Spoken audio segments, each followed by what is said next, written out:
네, 그렇다면 미국 증시 판단과 전망 함께 해보도록 하겠습니다.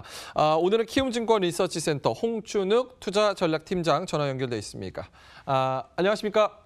네, 안녕하세요. 예. 자, 지금 미국 증시에서 그리고 세계 증시에서 가장 크게 주목을 하고 있는 부분이 바로 미중 무역 협상 아니겠습니까? 뭐 언론 매체를 봐도 이제 긍정론도 많이 흘러나오고 있고 반대로 협상이 어려울 것이다 이런 얘기도 많이 나오고 있는데 일단 3차 고위급 무역 협상에서 주목해야 될 부분은 어떤 점을 지금 주목을 하고 계신가요?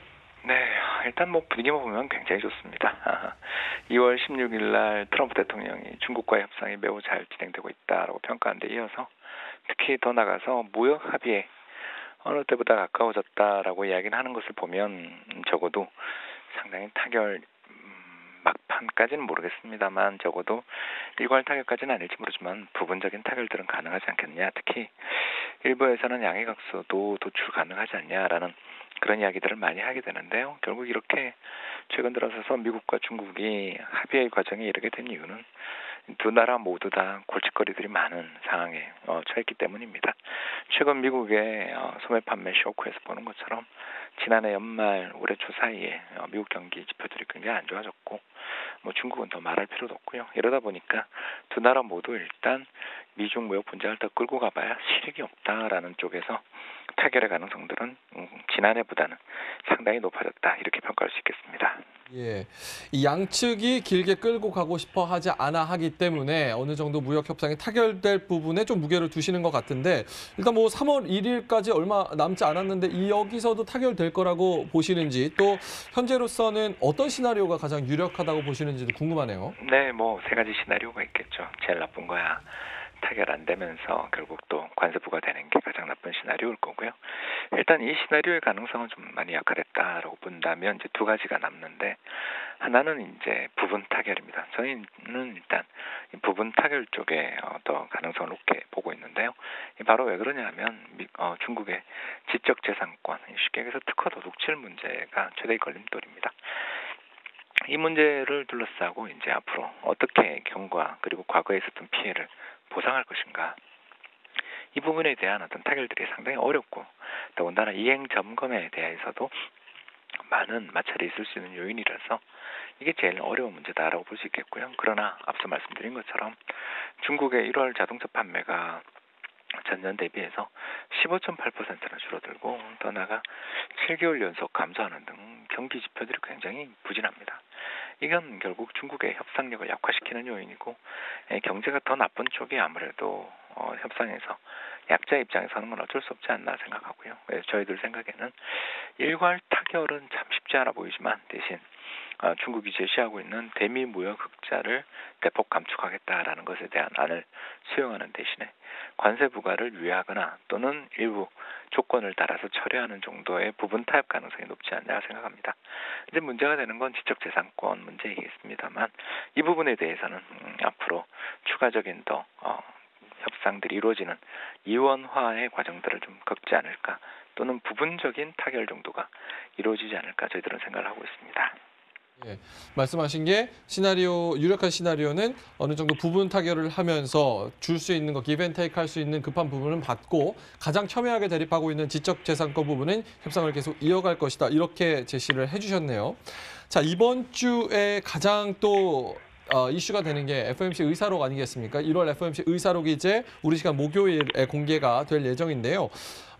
시장의 기대만큼 연준이 지금 최근 몇 개월간, 몇 주 동안 이어오고 있는 이 비둘기파적인 기조를 여기서도 의사록에서도 계속 이어갈 것이냐, 아니면 예상 외로 매파적으로 나와서 시장에 변수를 줄 것이냐, 여기 부분에서 좀 많이 관심이 가는데요. 팀장님은 어떻게 예상하십니까? 예, 정말 어려운 부분입니다. 예, 일단 뭐 미연준 의장님부터 시작해서 최근에 발표하고 있는 특히 메리 데일리 샌프란시스코 연은 총재가 2% 성장과 1% 인플레 환경, 이게 이제 올해 연준의 경제 성장률 전망이죠. 이 환경 하에서는 금리를 인상할 근거가 없다라는 상당히 강한 발언을 해줬고요. 이게 이제 지난 주말 미증시 랠리의 기폭제 아니었습니까? 뭐 특히 더 나가서 최근 소매 판매 부진과 같은 경제 지표들의 악화를 감안해 본다면 일단 비둘기파적인 메시지를 전달할 가능성이 상당히 높으나 이 비둘기파적인 메시지에 그렇게 시장이 열광할 것 같지는 않다. 이렇게 말씀을 좀 드릴 수가 있을 것 같습니다. 이미 알려진 뉴스 정도로 넘어가는 게 시장 입장에서는 최선이 아닐까 생각됩니다. 예, 미국 증시가 작년 12월 같은 경우는 최악의 한 달을 보냈는데 이것도 예상을 하지 못했고 1월부터 2월까지도 이렇게 오를 거라고 크게 뭐 예상한 사람이 없었잖아요. 대부분은. 그동안 이 미중 무역 협상 때문에 또 기대감에 어쨌든 크게 상승했던 뉴욕 증시는 앞으로도 더 오를 것이라고 보십니까?